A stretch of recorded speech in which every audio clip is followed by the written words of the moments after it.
Hey there, this is Zulie. Welcome back to my channel. I do videos about how to grow your blogging empire and make a living by writing about what you love. That's what this is all about. Today's video it's kind of a confession. A lot of times I sort of pretend that everything is rosy. I love blogging. I can write about whatever I want and make money doing it, and that you can too.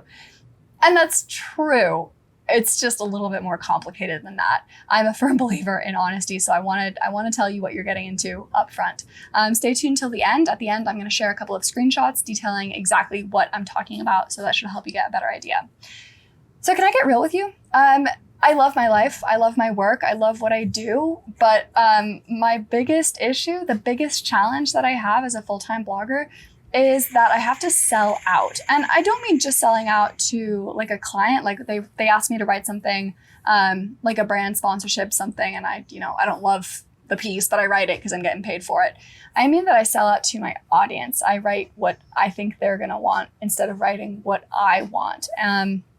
And sometimes I have to write about things that aren't super interesting to me to get views. Sometimes I have to write about one topic when I'd rather be writing about another. And it means that I get a lot of really valid criticism. Sometimes I get called out for, using gimmicks like listicles, and it's true. I do use a lot of listicles, not because I want to, but because I know that the vast majority of my audience prefer reading listicles from me. A lot of times I get called out for using absolutes, your always, your nevers, your bests. Yeah, obviously never say never, literally. But the truth is that those get more clicks, they get more views, and they get me more money. And then also sometimes clickbait, and that's also true. The fact is that if I wrote what I wanted to write the way I wanted to write it 100% of the time, my lifestyle would not be possible. This video would not be possible. I'd be working some kind of corporate white collar job, decently happy, but not pursuing my passion of writing about what I love and making money by doing it. So keep that in mind. If you are watching this because you want to one day become a freelance writer, a full-time blogger, this is something that you're going to run into, and it's worth knowing that ahead of time so you can kind of prepare yourself and know how you're going to deal with it, whether you're going to deal with it. So I'm going to talk about two different areas.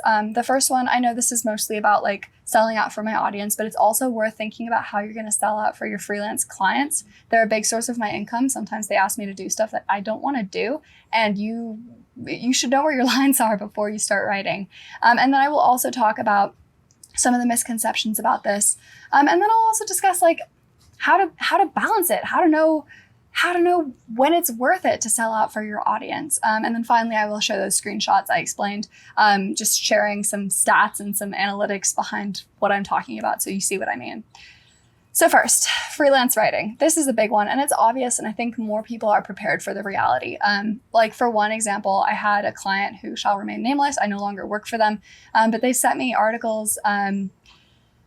How can I describe without giving it away? They provided a service, and they often sort of tried to tie the service to trending topics like care homes during the height of the coronavirus pandemic, or like nursing staff, things like that. And I wrote a couple pieces for them, and I didn't love it because it was hard for me to write. First of all, I don't know anything about care homes or nursing staff or anything like that.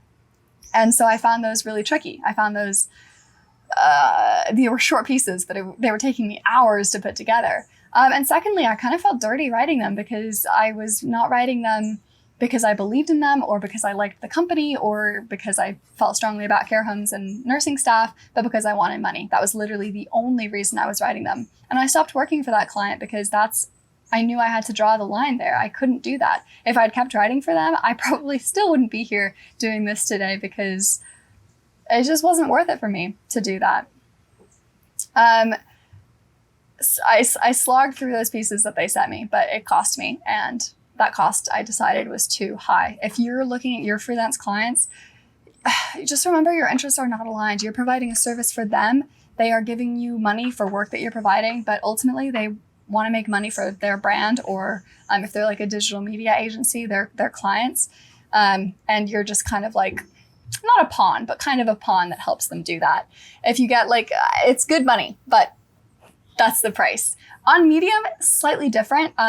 because I'm not writing for brands when I write on Medium, I'm writing for myself and for my audience primarily. It's a different sort of selling out. I'm often not writing, brand sponsored type stuff, but I'm writing stuff that I don't love or care about only because I think my audience is going to be into it. And that leads me to one of the biggest misconceptions I see. People will hear what I'm saying and they'll be like, oh, okay, but it's worth it to get the views, right? I can crack out a top 10 listicle on tips to make people happy.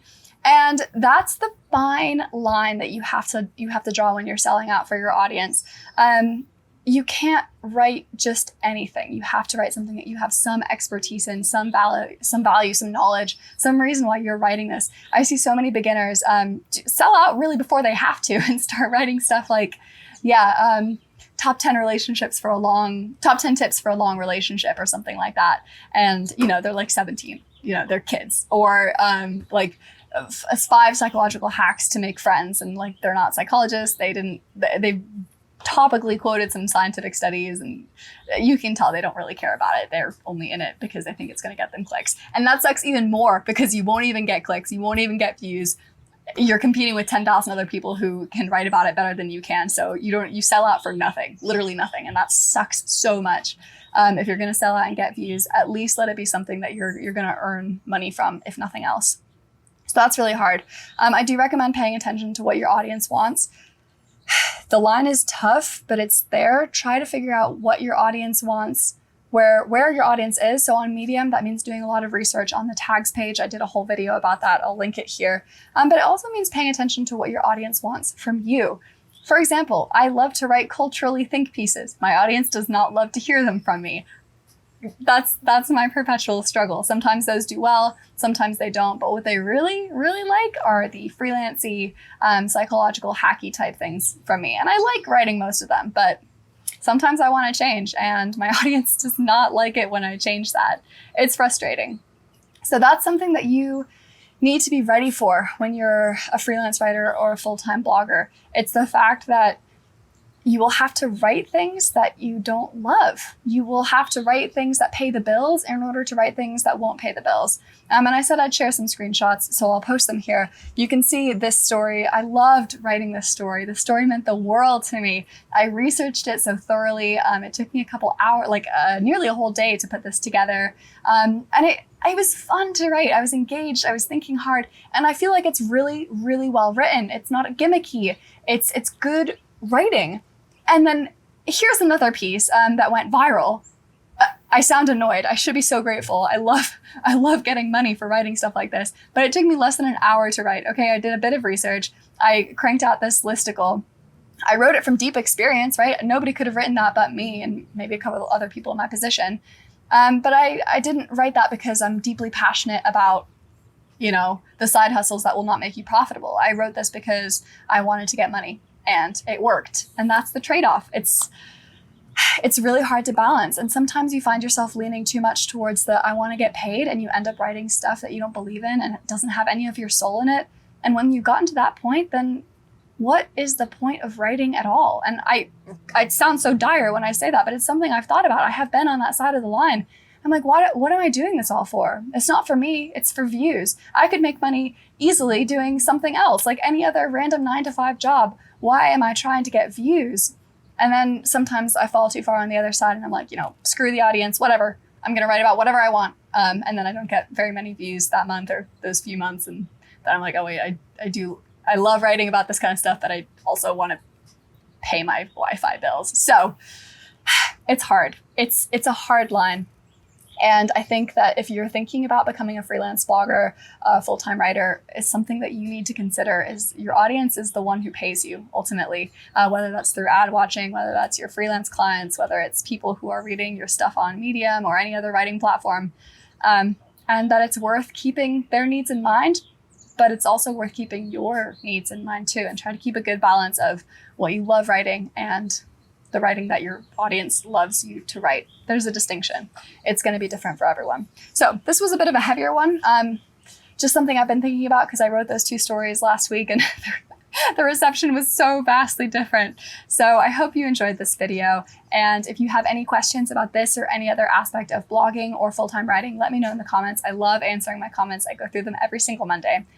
So I will bid you all adieu. Thank you for watching this video, and I'll see you in the next one. Bye, everyone.